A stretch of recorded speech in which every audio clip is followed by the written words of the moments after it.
The Road to War. Written and narrated by John Miro.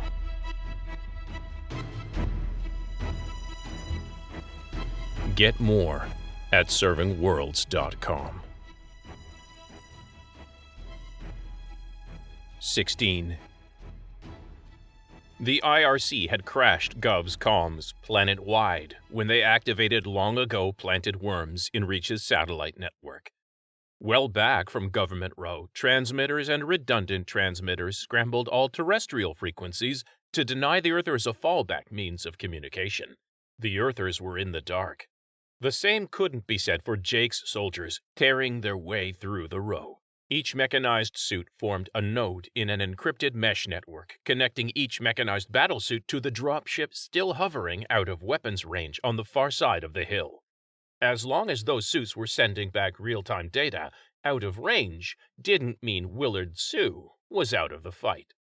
6 missiles streaked away from the hovering dropship and towards the hole Grunt and Bone had made between the towers. As soon as they were away, Willard swung his neural interface crown down over his head. Ignoring the creepy changing lights washing over his ship, he closed his eyes and extended his consciousness. He'd want to puke for a week straight after this. Despite that, guiding the ultra-maneuverable drones each missile carried was Will's second favorite wartime activity after flying. 6 was a bit much. He could juggle 4 input sources pretty damn well, but after that he lost focus. That wouldn't be a problem today. He let onboard computers guide 4 ahead while he took control of the last 2. One was shot down by a gun placement on the leftmost of the 3 towers, but the other soared past unscathed. Once it was through, Willard steered it into a steep turn, targeting the ground forces between the middle and rightmost towers. He killed the feed before impact. Willard Sue wasn't a soldier because he liked killing. Hell, he wasn't even a soldier so much as a guy that wanted to protect the love of his life from harm, and kick bullies' asses, and fly things hard. His mind switched to one of the remaining missiles and tagged the meanest battlesuits he could find. Moments before each impact, the drones ejected from the missiles that housed them. Rotors extended, and Willard could maneuver the flock again. He skipped his vision from drone to drone, making good and sure each of the missile's targets were down. They were. This wasn't the Row he remembered protesting in with Elena not 2 years ago. Everywhere his drones looked were shattered statues, craters in the long stone walkways, and shattered crystal domes over small ornamental gardens. Much of the damage looked recent, too. He flipped his eyes to a drone hiding in the shelter of a high building and focused to the west. Ah, hell! Explosions reached high into the crazy-colored sky. Buildings fell. Streaks of tracer fire illuminated dozens of hard-fought battles. Willard felt the pit of his stomach drop. Operation Sinkhole was well underway. It was horrible. He looked up again and rolled his flesh eyes in his flesh head, finally realizing what the colors meant. The convoy was already here, and the IRC and EarthGov were racing to a photo finish for the whole enchilada. This was going to make one hell of a chapter in the history books. Willard activated the team channel with a thought. "Ladies and gents, this is your captain speaking," he droned. "Thank you for flying Angel Air." Before his meathead brother-in-law or anyone else could complain, he got down to the business of Overwatch, calling out targets and coordinates. All the while, he ignored the freaky sky and studied the ground. Lee and Samin were out there, somewhere, and he was going to find them. "What fucking coward shoots a man in the back of the head?" Noel roared at the man. No, the assassin. The Reacher was hiding between a dead mech and a toppled statue. Short black hair was plastered to his head. Red, angry welts from a neural crown flared across his forehead and temples. A strong face, but shot through with panic and pain. He wore a Gov uniform. Smears of oil discolored the chest.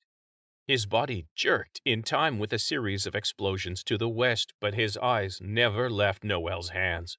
Noel dearly wanted to watch his body jerk to the tune of the gun in her hand, but she couldn't make her finger put pressure to the trigger He was beaten, bleeding, finished.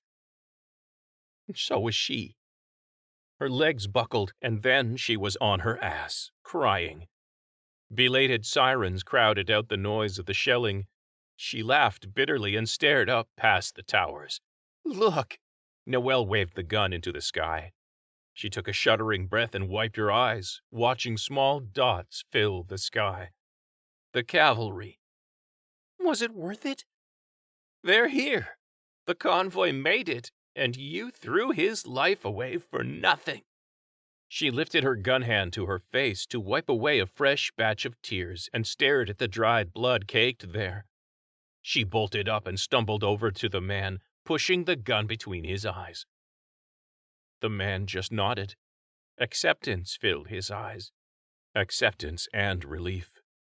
Though the world raged around her, his words still reached her ears. "See you soon, Maggie." She shook, outraged. He'd lost people too? Too bad. They all had. That didn't give him the right. The anger couldn't maintain. His broken body trumped it. He'd fought and killed for something he believed in, something greater than himself. He fought for his people, just the same as she fought for hers. She pounded the side of the pistol against her forehead, hating herself for the burst of understanding, but it was too late. She couldn't unsee him.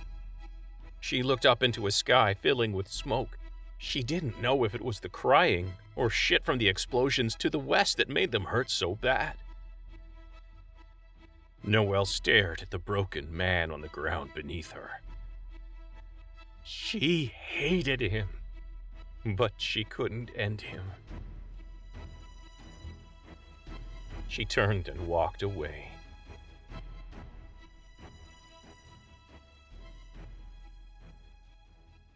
Jake rubbed his forehead against the absorbent pad beneath his interface crown. Something was wrong with the venting on his suit. He was burning up in here. Then again, the aurora messing with his eyes was disappearing behind smoke. When contact was thick enough to make smoke stick around in Reach's suit-thin atmosphere, you knew you were in the shit. Other than reduced visibility and a short in the AC, Jake had nothing to complain about. Mostly thanks to luck and that idiot his sister had married. Angel was their ace in the hole. Not that he'd ever tell Willard that. After the pilot's original missile barrage finished off the row's east perimeter defense, there were only a few mechs and AVs left to contend with on the streets of the row. The towers weren't firing anything anywhere, and all ground troops were racing into battle with the forces of Operation Sinkhole. Jake was getting antsy. They were halfway across the plaza already, and no sign of Paladin or Ghost. He was starting to think. His left ear pinged. A hot spot at 10 o'clock and rising. He bent at the waist and looked out the crystal port in his helmet. A ball of white and red flames spat and sparked as it climbed in the air. Outstanding. Wicker, you're in charge. Danger, watch her ass and keep batting cleanup. Angel, you stay on Overwatch. As soon as fucking possible, get yourselves west for insertion with the line. What? You gotta take a leak, Sarge? Jake cocked both eyebrows. Was that PFC Bowen? His HUD said yes. Jake had to admit the new recruit had kept his cool and stayed in his slot behind Jake throughout their move into the row. With a blink and a thought, Jake's HUD confirmed the man had practiced fire control too. His clips were still better than half full. I guess that earned him some trash talk, he thought, the corner of his mouth ticking upwards.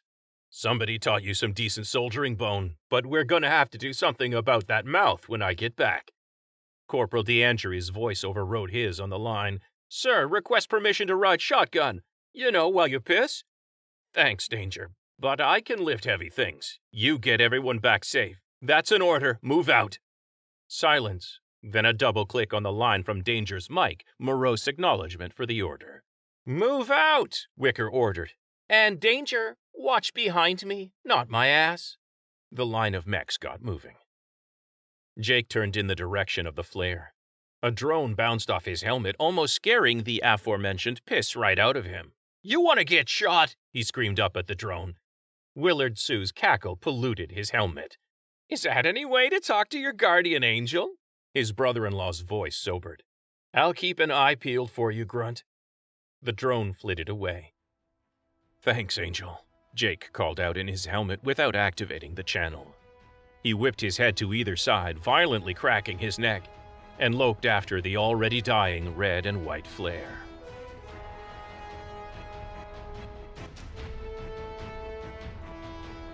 You have been listening to Reach, The Road to War. Written and narrated by John Miro.